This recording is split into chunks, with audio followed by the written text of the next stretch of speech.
Então, Javadharma, livro de Sarabhakshana Thakur, né? Bom, o que é chamado vasto objeto e qual o significado de sua bhava, natureza inerente? Perguntou o Sannyasi Thakur. Paramahansa Baji disse: a palavra vasto deriva da raiz verbal sânscrita vas, que quer dizer existir ou residir. Essa raiz verbal torna-se um substantivo quando o sufixo tu é acrescentado. Logo, vasto significa aquilo que tem existência ou que é auto-evidente. Há dois tipos de vasto, vastava e avastava. A expressão substância, verdadeira permanente, vastava vasto, refere-se àquilo que está estabelecido na transcendência. Os objetos temporários, avastava vasto, são objetos sólidos, dravya, qualidades, guna e assim por diante. Os objetos reais têm existência eterna. Objetos irreais têm apenas uma existência aparente, a qual é vista algumas vezes como real e outras vezes como irreal. É dito no Srimad Bhagavatam, né? Somente uma substância verdadeira permanece, a qual está relacionada com a suprema verdade absoluta e que traz a auspiciosidade suprema, é digna de ser conhecida. Está claramente afirmado nessa declaração que a única substância verdadeira é aquela que tem relação com a transcendência suprema. Sri Bhagavan é a única entidade real, vastava vasto. Entidade viva, Jiva, é uma parte distinta ou individual desta entidade. Ao passo que Maya, a potência geradora da ilusão, é a energia daquela entidade. Portanto, a palavra vasto refere-se a três princípios fundamentais: Bhagavan, Jiva e Maya. O conhecimento do interrelacionamento entre esses três principais é afirmado ser o conhecimento puro, Shuddha Gyana. Existem inumeráveis representações aparentes desses três princípios, todas elas são consideradas avastava vasto, substâncias irreais. A classificação deste fenômeno em diversas categorias, tais como dravya, objetos, e guna, qualidades, adotada pela escola Vaisheshika de filosofia, é uma simples deliberação sobre a natureza de avastava vasto, objetos temporários. A característica especial, Vishesha Guna, de qualquer substância verdadeira permanente é sua natureza real. A Jiva é uma entidade real e sua qualidade, característica eterna, é a sua natureza verdadeira. Sannyasi Maharaj diz: Prabhu, quero entender claramente esse tópico. O Maharaj respondeu: Sila Krishnadas Kaviraj Goswami, que foi o recipiente da misericórdia de Sri Nityananda Prabhu, mostrou-me um manuscrito que escreveu com suas próprias mãos. Sri Mahaprabhu instruiu-nos sobre este assunto no livro chamado Sri Chaitanya Charitamrita. Aí ele segue esse verso. A natureza constitucional da Jiva é ser uma serva eterna de Krishna, ela é a potência marginal de Krishna, é uma manifestação simultaneamente igual e diferente dele. Outro verso do Chaitanya Charitamrita também. Esquecendo-se de Krishna, a Jiva se preocupa com a potência externa desde tempos imemoriais. Consequentemente, a energia ilusória, Maya, causa-lhe todas as espécies de misérias na forma da existência material. Bom, Krishna é a substância transcendental completa, Chidvastu. Ele é frequentemente comparado ao sol do reino espiritual e as Jivas são comparadas às partículas atômicas da luz do sol. As Jivas são inumeráveis. Quando é dito que elas são partes individuais de Krishna, isso não significa que elas são como pedaços de pedra que formam uma montanha. Embora inumeráveis porções de Jivas emanem de ser Krishna, ele não é diminuído nem um pouco. Por essa razão, os Vedas comparam as Jivas sob um aspecto a centelhas que emanam de um fogo. Então, na realidade, nenhuma comparação adequada pode ser feita. Nenhuma comparação é totalmente apropriada, quer como faíscas emanando de um fogo ardente, partículas atômicas dos raios de sol, ou como ouro produzido por poderosas joias místicas. A verdadeira natureza da diva é facilmente revelada no coração, mas só quando a concepção mundana destas comparações são abandonadas. Krishna é a substância espiritual infinita, Brihat Chit Vastu, enquanto que as divas são substâncias espirituais infinitesimais, Anut Chit Vastu. A igualdade de Krishna e as divas situa-se na natureza espiritual de ambos, Chit Dharma. Porém, eles são, sem sombra de dúvida, também diferentes em virtude de suas naturezas completas e incompletas, respectivamente. Krishna é o Senhor eterno das divas e as divas são servas eternas de Krishna. Este interrelacionamento é natural. Krishna é aquele que atrai e as divas são atraídas. Krishna é o controlador supremo e as divas são controladas. Krishna é o observador e as divas são observadas. Krishna é o todo completo e as divas pobres e insignificantes. Krishna é o possuidor de todas as potências e as divas são desprovidas de potência. Portanto, o Swabhava ou Dharma eterno da diva é Krishna Dasi, serviço eterno e obediência a Krishna. Krishna é dotado de potências ilimitadas, sua potência completa, Purna Shakti, é percebida na manifestação do mundo espiritual, Chit Jagat. De modo semelhante, sua Tatashta Shakti, ou potência marginal, é observada na manifestação das divas. A potência especial, conhecida como Tatashta Shakti, age para construir um mundo finito, Apurna Jagat. A ação da potência marginal é criar entidade, vasto, que existe entre os objetos animados, Chit Vastu, e os objetos inanimados, Achit Vastu, a qual pode manter um relacionamento tanto com o mundo espiritual, tanto com o mundo material. As entidades puramente transcendentais são por natureza o oposto dos objetos inanimados e por isso não tem nenhuma conexão com eles. Embora seja uma partícula espiritual animada, a diva é capaz de se relacionar com a matéria inanimada por causa da influência de Ashit Shakti, uma potência divina conhecida como Tatashta Shakti. A região limítrofe entre a terra e a água de um rio é conhecida como Tata, ou margem. Esta Tata pode ser considerada como sendo ambas, terra e água. Em outras palavras, ela situa-se em ambas. A divina Ashit Shakti, que está situada na fronteira, preserva as propriedades tanto da terra quanto da água, como se fosse a mesma entidade existencial.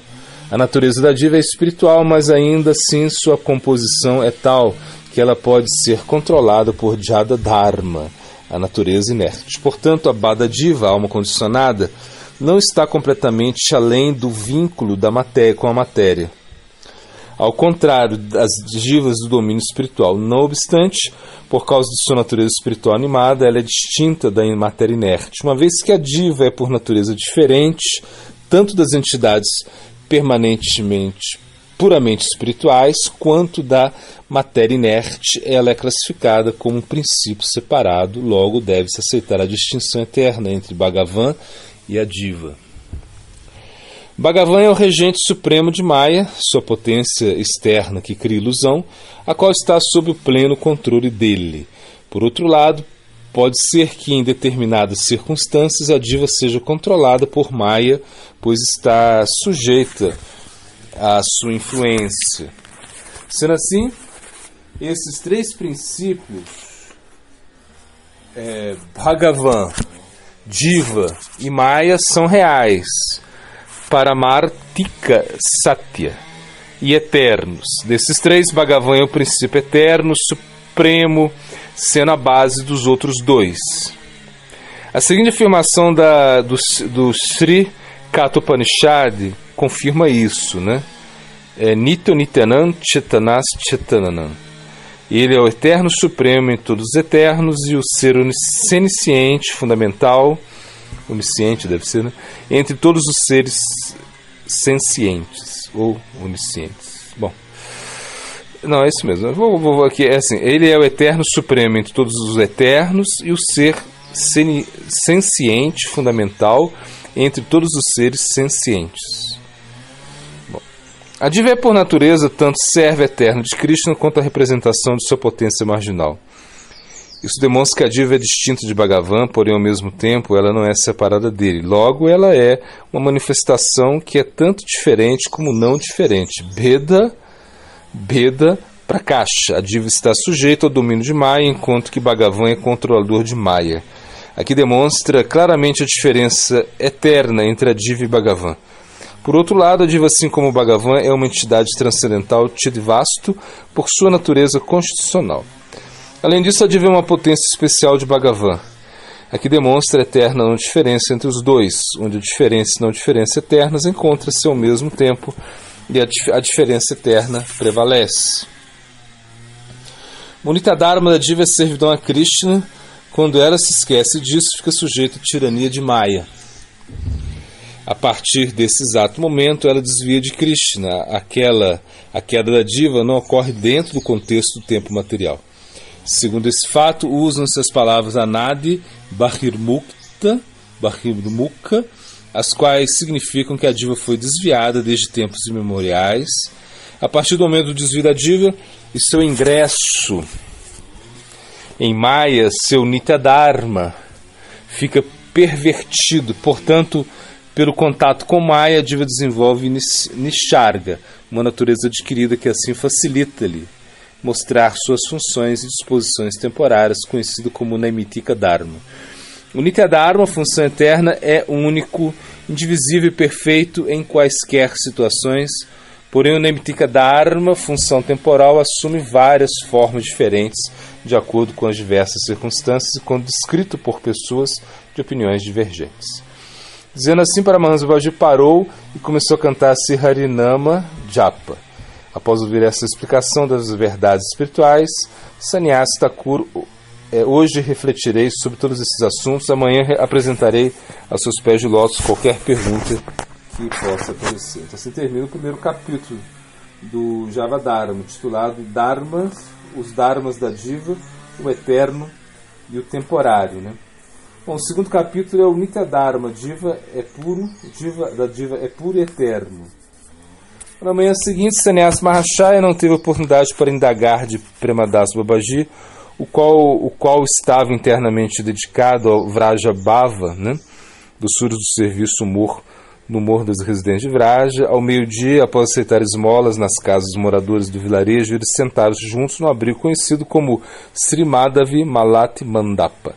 Paramahansa Babaji Maharaj passou então a falar compassivamente: ao melhor dos Bhaktas, a que conclusões você chegou depois da conversa de ontem sobre o Dharma?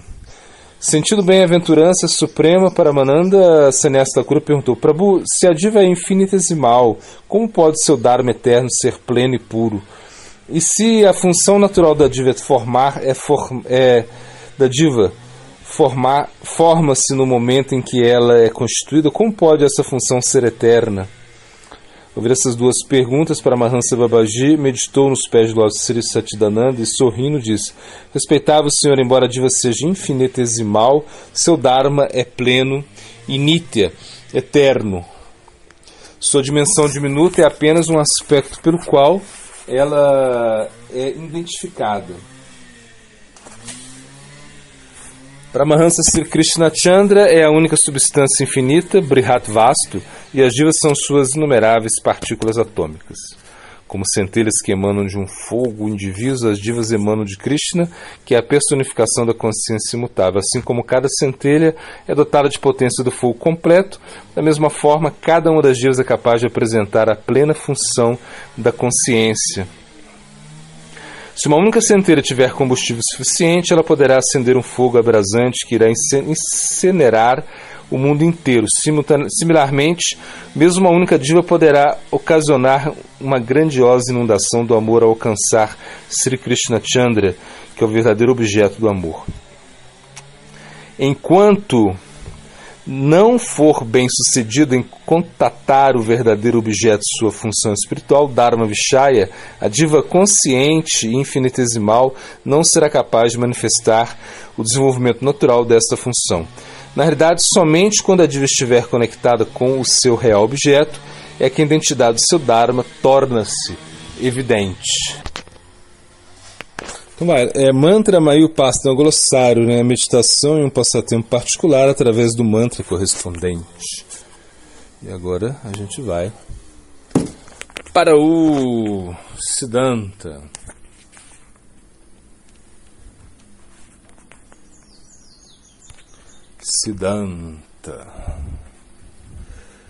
Bom, Prabhupada Bhaktisiddhanta perguntou a Bhaktidaita Madhava Maharaj, o que te faz muito feliz? E ele respondeu: Prabhupada, quando você me dá um seva, eu não completo ele, você me dá ainda mais um seva, e assim fico feliz, ou seja, se eu não sou capaz de finalizar o seva, você me dá ainda mais esse seva.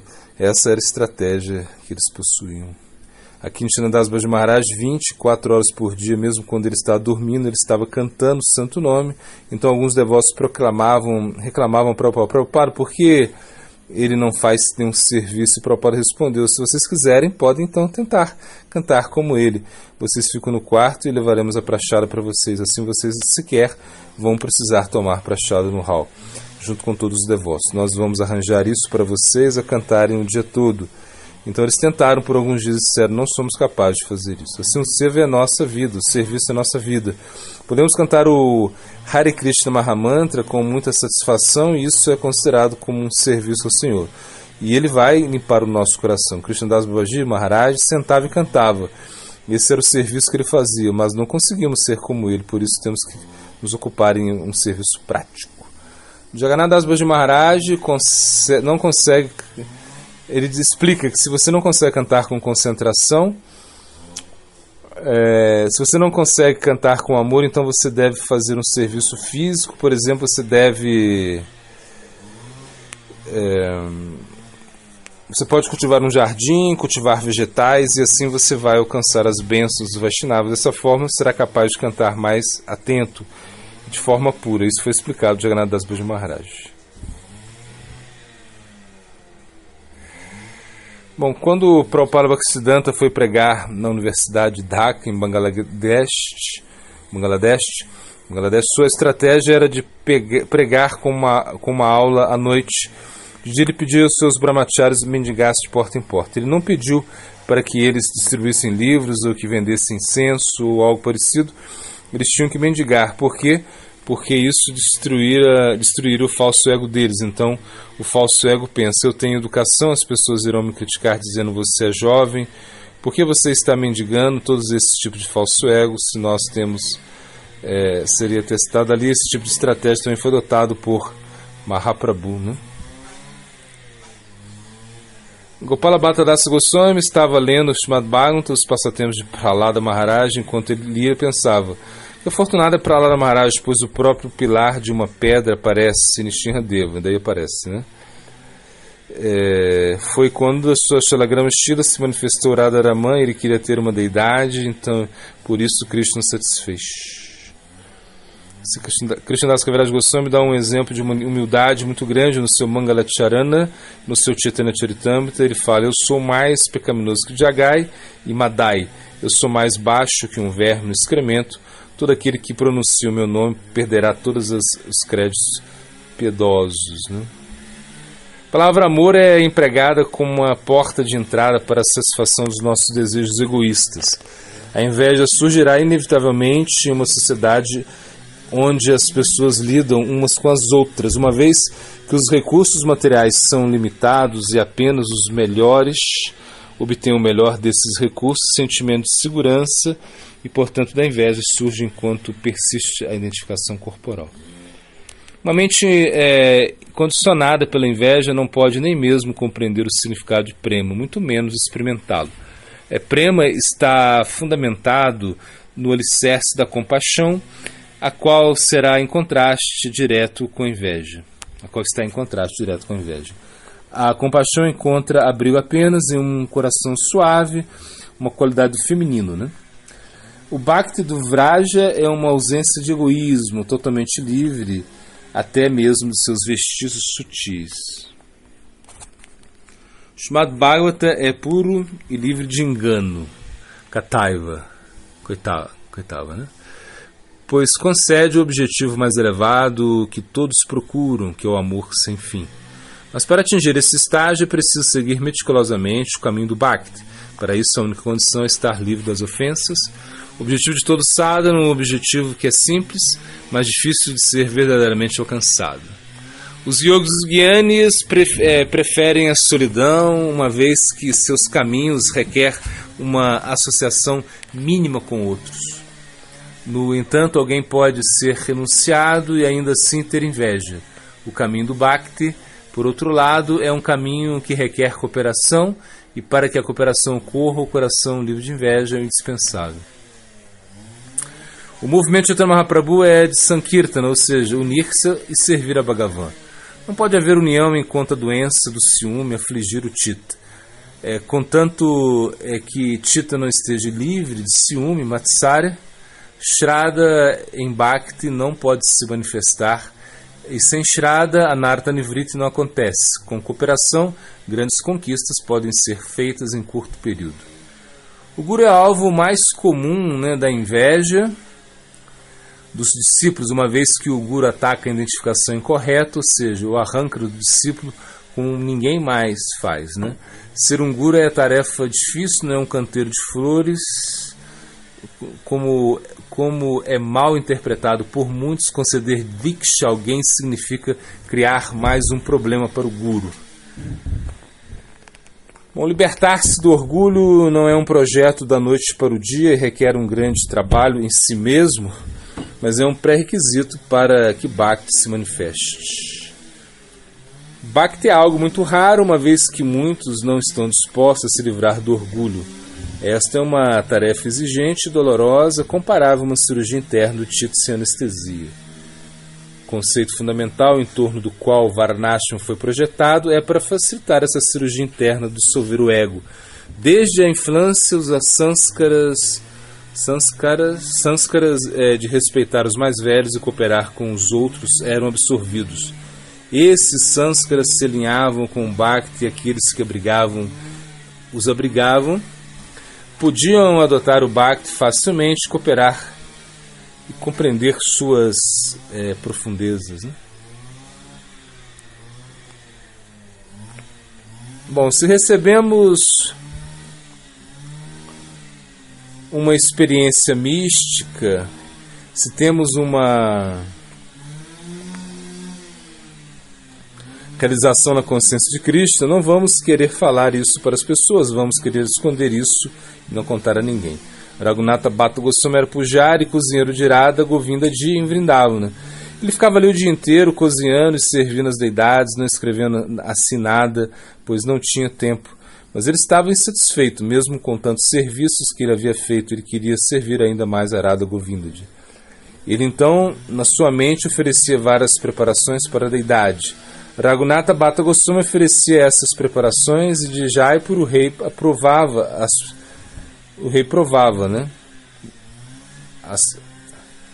aprovava. Bom, certa vez quando o rei veio visitar Vrindavana, ele contou essa história a Raghunatha Bhatta Goswami, ficou muito envergonhado e se escondeu. Sri Nrsimhadeva oferece muitas bênçãos a Prahlada. Dizem que ele foi bem astuto. Ele ofereceu todas as bênçãos para Prahlada, aceite algo e Prahlada não quer aceitar, porque Prahlada representa o princípio de Shuddha Bhakti, ou seja, no Nadanam Nadyanana Sundarim, por mais que você ofereça, ele não quer nada. A Atma pura tem um senso de eu como um sujeito sem objeto predicado. Para manifestar o seu senso inerente de eu, deve encontrar um predicado.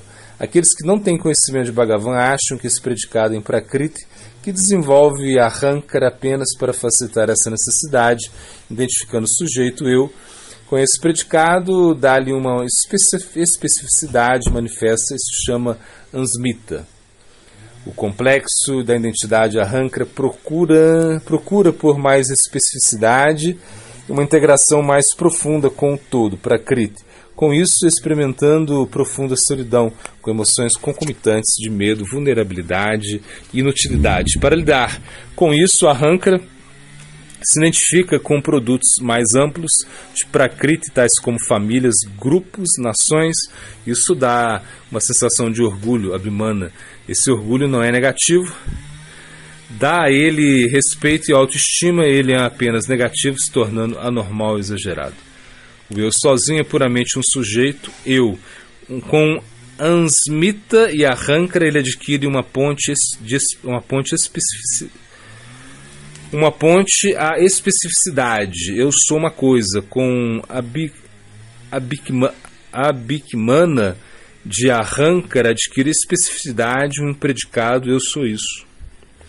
Mesmo que fosse possível para a Atma se conectar verdadeiramente com Prakriti, não seria um elo sustentável, porque Prakriti flutua constantemente. Assim, o que quer que a Atma possa se identificar, com logo desaparece ou muda, gerando frustração. Além disso, não é realmente possível que o eu consciente seja verdadeiramente feliz a partir do contato com coisas inconscientes, objetos inconscientes, não contém inerentemente a felicidade.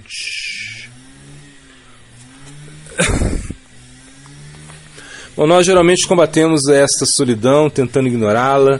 Enquanto a mente estiver ocupada, não teremos tempo para perceber como somos solitários. No entanto, quando há uma calmaria e não estamos ocupados, os sentimentos de vazio e solidão se arrastam entre nós. Nos apoiamos em relacionamentos interpessoais para combater nossa solidão inerente, porque tais relacionamentos são a coisa mais próxima à união espiritual que possamos encontrar. Mas com a natureza de Prakriti a flutuar, sempre perdemos contato com aqueles queridos a nós, ou os relacionamentos passam a representar falhas e se tornam azedos. De todas as relações interpessoais, temos a maior esperança nas relações sexuais, as quais concedem a sensação de unidade entre os seres conscientes, mais plenamente do que qualquer outra coisa que conhecemos.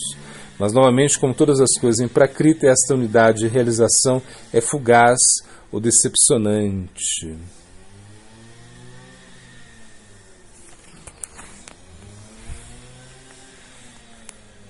Bom, agora, Karvapilas, vamos ver se temos. Temos é o texto, é o terceiro Vilas, né, texto 42 ou 44. Os Smartas têm dito que existem 7 tipos de banhos sagrados, né? Prativa, com argila; Agneya, esfregar o corpo com cinzas; Vayavya, esfregar o corpo com poeira dos cascos da vaca, né? Divya, tomar banho na chuva quando tem sol; Varuna, tomar banho no rio ou no poço; Manasa, tomar banho na mente enquanto se medita em Vishnu, né? Canto de mantras é considerado o melhor dos banhos. 45 a 46, né? Parasharamuni diz que o corpo de uma pessoa não está saudável. Se o corpo de uma pessoa não está saudável, então, sem depender de tempo ou local, uma pessoa alcança o mesmo resultado que praticar todos os tipos de banho. Por banhar mentalmente, o Brahmana ou chefe de família pode alcançar liberação. De todos os tipos de banho, o banho Manasa ele é o melhor. Agora vamos para os versos. Bom, revisando aí, vamos revisando, né? Ekadashi Upavasa é observar jejum em dia de Ekadashi, né? Siksha Gurukitadjani, saiba que o mestre espiritual instrutor, Krishnera Swarupa, é o próprio Krishna.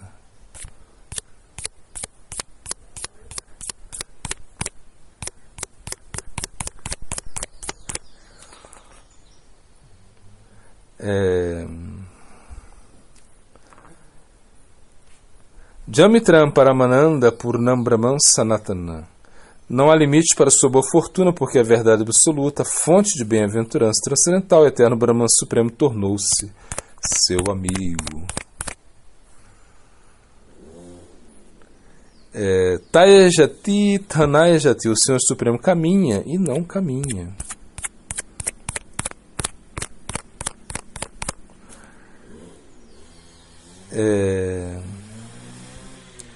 Namados Kritnomudaha Prapadente Naradamaha. Não se rende a mim os descrentes que são grosseiramente tolos, que são mais baixos da humanidade.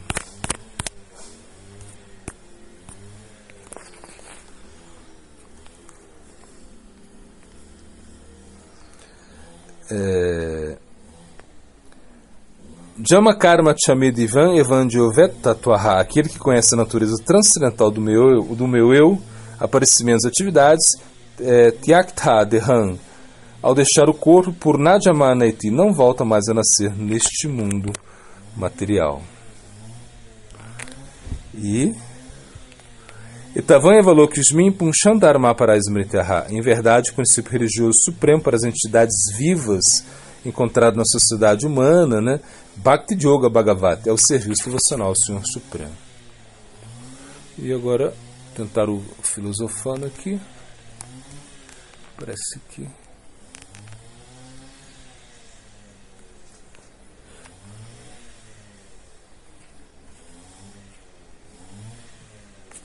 não tem mais. Filosofando, onde tem aqui no...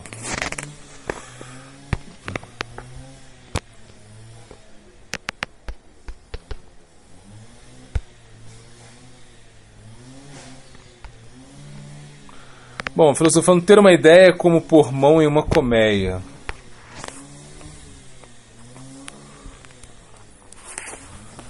Prapana Divanamrita, o néctar da imortalidade de Cícera Maharaj, né? Capítulo 3, né? Verso 2 aí. Verso 2. De tudo que é favorável, Hari Sankirtana, realizado por almas rendidas aos pés do Senhor Hari, é o Supremo, que Sri Krishna Sankirtana seja plenamente vitorioso em sua glória pura.